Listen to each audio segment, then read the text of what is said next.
Shalom, salam sejahtera.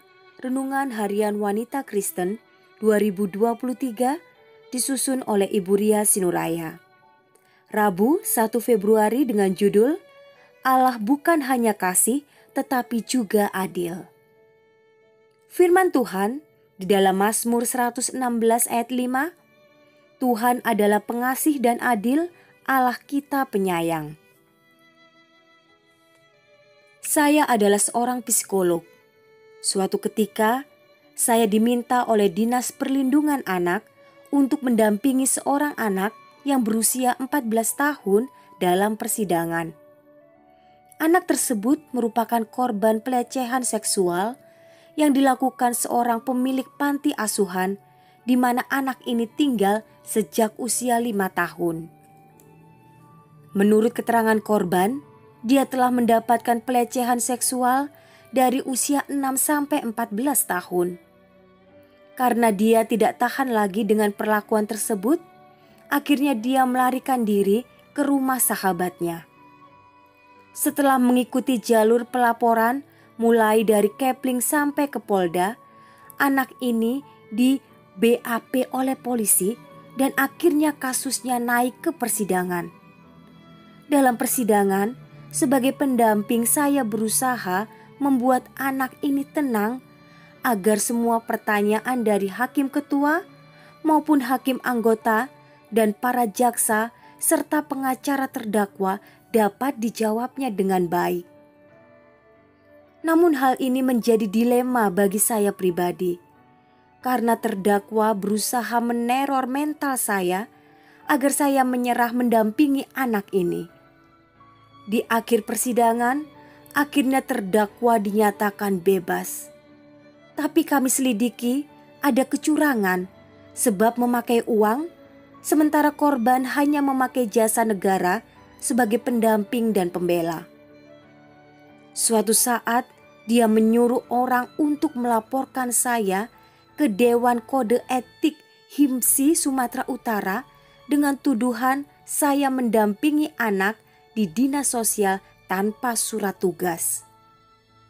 Ketika saya mendapat surat panggilan dan harus mengikuti sidang kode etik, ada juga suatu perasaan marah di hati.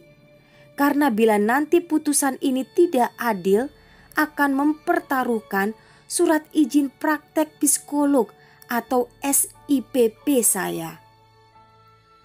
Tanpa SIPP, saya tidak diizinkan untuk praktek. Namun Tuhan itu sungguh amat baik dan adil. Dalam persidangan, saya menunjukkan semua surat tugas dari organisasi dan juga surat tugas dari gubernur, yang akhirnya Ketua Dewan Pakar Wilayah memberi nilai satuan kredit poin untuk surat tugas ini yang kelak berguna dalam perpanjangan SIPP. Puji Tuhan yang Maha Adil. Keadilannya juga ditunjukkan dalam kasus anak di atas tadi.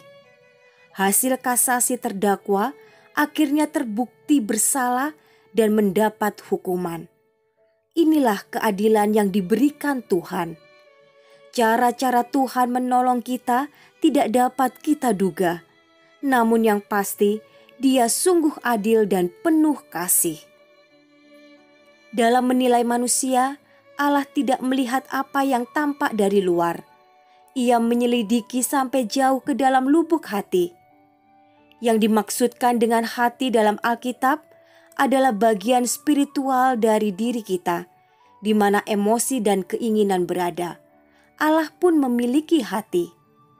Di dalam 1 Samuel 2 ayat 35a, dan aku akan mengangkat bagiku seorang imam kepercayaan yang berlaku sesuai dengan hatiku dan jiwaku. Tampilan luar boleh saja menipu, namun isi hati tidak ada yang tahu kecuali Allah. Di dalam menggunakan kuasanya untuk menyelidiki kita, Yesus pun menggunakan hati, yang artinya Dia memiliki kasih yang sempurna yang dapat mengerti pergumulan kita melawan dosa. Kuasanya inilah yang membuat kita tidak perlu ragu-ragu akan kasih dan keadilannya. Hari ini, maukah Anda membiarkan Allah menyelidiki hati Anda? Serahkanlah hatimu supaya Allah dapat melihat lalu memperbaikinya. Dan berdoalah demikian. Selidikilah aku ya Allah, dan kenalah hatiku. Ujilah aku dan kenalah pikiran-pikiranku. Lihatlah apakah jalanku serong, dan tuntunlah aku di jalan yang kekal. Kiranya Tuhan memberkati kita semua sepanjang hari ini.